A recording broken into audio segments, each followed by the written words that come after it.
इस वीडियो में मैं आपको जो बातें बताने वाला हूँ वो आपको धर्म, पाखंड और अंधविश्वासों से दूर हटाकर विज्ञानवादी, तर्कवादी सोच दे सकती है। तो इसलिए इस वीडियो को पूरा ध्यान से ज़रूर सुनिएगा। आपने देखा होगा कि कै, खे, गे, गे, डे, डे, चे, चे, जे, डे, टे, टे, टे, डे, डे, ते, ते, ते, ते, ये जितने भी अक्षर हैं, ये जितने भी ये लेटर्स हैं, ये जितने भी अक्षर आप स्क्रीन पर देख रहे हैं, ये सब इंसान ने बनाए हैं। और सबसे बड़ी बात यह है कि इन्हीं शब्दों में से ही भगवान को भगवान का नाम दिया गया है, जिसे सब भगवान बोलते हैं। इससे यह साफ जाहिर होता है कि भगवान ने अपना नाम खुद नहीं रखा है। भगवान का जो नाम है वह इंसान ने रखा है। यहाँ तक कि भगवान धरती फाड़कर नहीं निकलते हैं, उनकी मूर्ति को भी इंसान ने ही बनाया है। भगवान नाम भी दिया है, जो भी किया है सब इंसान ने किया है।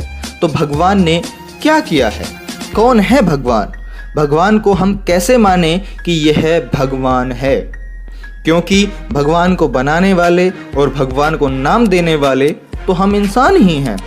भगवान ने कुछ खुद से नहीं किया, जो किया इंसान ने किया। विज्ञान भगवान को नहीं मानता, क्योंकि भगवान ने ऐसा कुछ किया ही नहीं है जिससे हम उसे माने कि वो भगवान है। देश भर में बहुत सारे मंदिर हैं, वहाँ पर हर एक तरह के लोग आते हैं दूर दूर से दर्शन करने के लिए, और अपनी इच्छा अनुसार 50, 100, 200, 500, 1000, 10,000 चढ़ाकर कहते हैं मैंने इतना दान किया, मैंने उतना दान किया। लेकिन एक बात आप सोच करके देखिए, क्या भगवान के नाम पर चढ़ाई गई रकम भगवान की जेब में जाती है? क्या भगवान ने कभी आपसे कहा कि आप मेरे मंदिर में आइए? क्या भगवान ने आपसे कभी पैसे मांगे? क्या भगवान ने कभी आपसे कहा कि मेरी पूजा करने के लिए आप सिर्फ मंदिर में आइए? क्या भगवान ने कहा मेरे लिए अगरबत्ती लेकर आना? क्या मेरे लिए फूल लेकर के आना? मेरे लिए पैसे लेकर के आना? मुझे पैसे की ज़रूरत है। मैं आपसे ही पूछ रहा हूँ, आप जो आप वीडियो देख रहे हैं ना, मैं आपसे ही पूछ रहा हूँ, क्या भगवान ने कभी किसी से ऐसी बातें की हैं? क्या भगवान आज तक किसी से कुछ मांगा है? कहाँ सुना है आपने? कहीं देखा है आज तक? बहुत सारे लोग बोलते हैं मैंने मन्नत मांगी थी, मेरी मन्नत पूरी हो गई, यह काम हो गया, मेरा वह काम हो गया, मेरी यह मन्नत पूरी हो गई, मेरा वो काम हो गया। लेकिन मैं आपसे पूछता हूँ, जो आपका काम हो गया, क्या भगवान खुद आकर के किया? मैं आपसे पूछना चाहता हूँ, अपने दिमाग और दिल पर हाथ रखकर मुझे बताइए कि जो काम आपका हुआ है, क्या भगवान ने या खुदा ने खुद आकर के किया है, या फिर तुम्हारी मेहनत और तुम्हारी लगन से पूरा हुआ है, या फिर तुम्हारी कठिन परिश्रम से तुम्हारा काम पूरा हुआ है? भाइयों, दुनिया बहुत आगे निकल गई है। अब मन से, अपने अंदर से भगवान नाम का जो डर है उसे निकालो। बस बहुत हो गया। ब्राह्मणों की झूठी तस्वीर को मिटाओ, जो सिर्फ उन्होंने अपने स्वार्थ के लिए बनाई है। इस बात को पॉइंट आउट कीजिए, जो सिर्फ उन्होंने अपने निजी स्वार्थ के लिए बनाई है।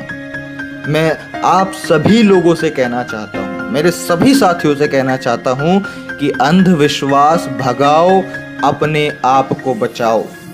देवताओं ने सिर्फ राक्षसों को ही हराया है, मुगलों और अंग्रेजों को क्यों नहीं हराया, जो कि हमारे इंसानी जिंदगी के लिए बहुत बड़े अभिशाप थे। महिषासुर को मारकर दुर्गा देवी कहलाई, और बलात्कारियों को मारने वाली फूलन देवी डाकू क्यों कहलाई?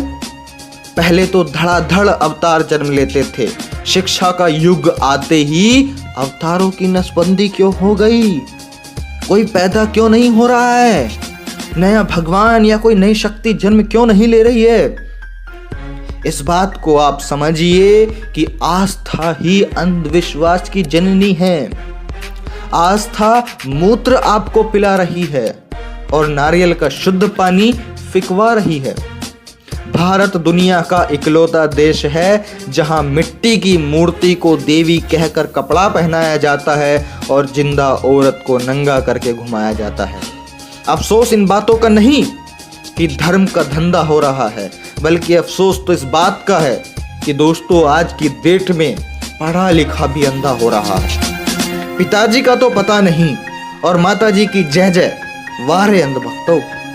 9 दिन मिट्टी की मूर्ति के लिए भूखे नंगे रह लेंगे, लेकिन जिस माँ ने 9 माह पेट में पाला उसके लिए भी कभी 9 दिन भूखे रह कर दिखाओ।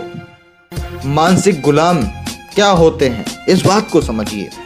एडिसन ने बल्ब बनाया, ये सारी दुनिया जानती है, भारत भी जानता है, लेकिन ब्रह्मा ने दुनिया बनाई, ये केवल भारत ही जानता है। और भारत के भी सिर्फ कुछ चुनिंदा लोग ही जानते हैं और खूब जोरों से इसका प्रचार करते हैं, और हम जैसे मध्यम वर्गीय गरीब मेहनतकश लोग इन बातों में फंस जाते हैं। ई रॉन्ग नंबर है भाया, ई रॉन्ग नंबर है। महसूस किया है उस जलते हुए रावण का दुख, जो सामने खड़ी भीड़ से बार बार पूछ रहा है, आप में से राम कौन है, आप में से राम कौन है। पूरी दुनिया में भारत एक ही देश है जहां लहसुन प्याज खाने से पाप लगता है। पाप एक सब्जी को खाने में, दलाली रिश्वत हराम की कमाई खाने से पाप नहीं लगता, लेकिन लहसुन प्याज खाने से पाप लगता है। तो मैं आपसे यही कहना चाहूंगा कि दिमाग की बत्ती जलाओ और अंधविश्वास भगाओ। इस देश में अंधविश्वास और पाखंड और